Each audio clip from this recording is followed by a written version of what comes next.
Hi, I'm Antonio Centeno. I'm the founder of Real Men, Real Style. Today, gentlemen, we're going to talk about how to prioritize. I'm going to introduce you to the priority matrix, aka the Eisenhower matrix. I've heard it called many things. Many authors have used it, from Steve Covey to Brett McKay. I've seen it all over the place. I'm going to link over in the comments down below. I'm going to link over to Real Men, Real Style, where I've got a free PDF version of this that you can download. It's a blank sheet. You can print it off. You can have it on your computer. But most importantly, you can use this to prioritize the things in your life. Because if you're anything like me, you have hundreds of items on your to-do list. And if you started at the top and you just worked your way down, yes, you could get things done, but is that going to be effective? Are you going to be like a hamster on a hamster wheel just knocking through things, but you're not doing what's important or you're not doing what's urgent? And in a sense, you're leaving on, you're just not getting done what is important and what is urgent. So I'll get into all those things here in the matrix, and that's what I love about it. It helps to organize so you can take everything off that to-do list, put it into the matrix, and very quickly identify, okay, this is urgent and not important, and even though it feels like I need to do it because it's not important, I can put it, we're not worried about it for now. I would like to hear from you guys in the comments down below what you think of this video, if you found the download PDF useful, and maybe you can tell me about something in your life that is disguising itself as not important but urgent. This is one of my favorite categories because I think that for most people they struggle with this, but I'll get into that here in a second. What is the priority matrix? So the priority matrix, if you can imagine a square, we're going to have 4 sections of it. And the first section is going to be important and urgent. Then over to the right of that, we're going to have not urgent and important. Then to the below it, going right below it, we're going to have not important, and we're going to have urgent and not important, not urgent. So as you can imagine, important and urgent are going to be the things that you want to focus in on first. These are things that have a deadline, and it's very important. There's going to be a high return on investment, or you've made a commitment to knock through them. I'll give you an example. This weekend, I had a dance competition my children were in. So both my daughter and my son, they dance together. They do ballroom dancing. My son's 10, my daughter is 6 years old. And they're out there, and it's important and it's urgent. So I had to make time for it. I had to make sure we had hotel arrangements, that we've got food taken care of, that the van, everything is stocked up, ready to go, that we're fully packed. Because if I don't get that done, we could miss the event. And that is something, it's important because that's my family. That's what I live for. That's who I'm about. That's very important, and that was very urgent. There are other things in your business. If you're going to do a product launch, if you're going to be putting out a new course, if there are things in your company that you just need to get done because they're going to make payroll, and anyone that runs a company understands that, yes, there are things that are nice to do, but if they don't bring in money to the company, you can do them all day, but your people that work for you aren't going to understand when you're not able to pay them because you're not able to make payroll. So those are things which are urgent and important. Sales and things that have a deadline usually are going to fit into this category.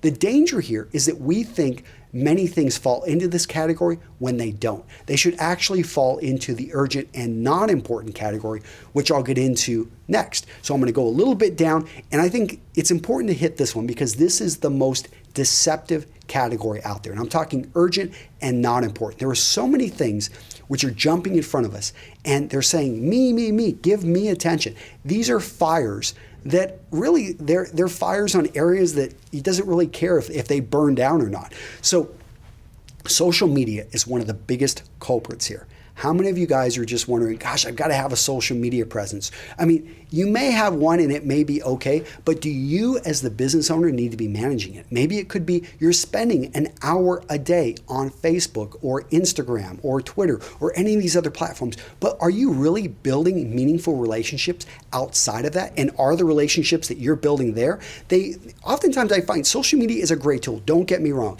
You can build a lot of very loose relationships, but there's a reason why I go to conferences all over the world multiple times a year, not because I want to be away from my family, but because, well, okay, I'll admit it. I do like occasionally sleeping in a bed and catching up on rest when I go to conferences, but it is something that, I love spending time with my family, and I'm very careful about going away too long. And when I do go, the reason I go is I want to take those online relationships, bring them offline, and really develop strong relationships with people who I'm going to stay in touch with and hopefully either do business with, build a strong friendship with. And that only happens when you go deep. So understand there's a lot of other things out there that are not important and urgent.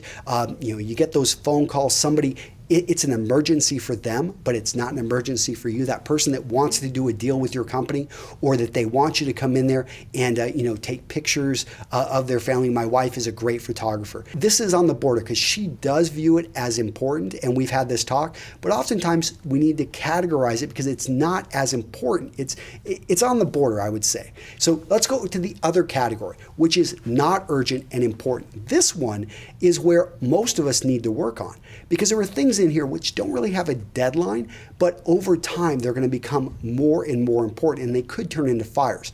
One of the big ones is our health. If you're not going to the gym, if you're not eating well, you're stopping at, like McDonald's all the time, understand that that's not good for you. That's not real food that is going to sustain your body. And if you're not taking care of your body, if you're not taking your exercise, you're not eating well, yes, it doesn't feel that urgent. You can get away with it for a while, especially when you're younger. But as time goes on, all of a sudden that's going to become much more urgent, to the point of you're going to go to the doctor and he's going to say you're at risk for a heart attack. You've got high cholesterol. And all of a sudden that's going to become urgent and important. And it would have been better to deal with it when it wasn't as urgent, but it was still very important. Same thing with relationships. And I've heard a great analogy. My friend Jordan Harbinger over at The Art of Charm talks about digging the well before you're thirsty. So on any type of relationship, you want to be investing in that relationship before you need to call on it.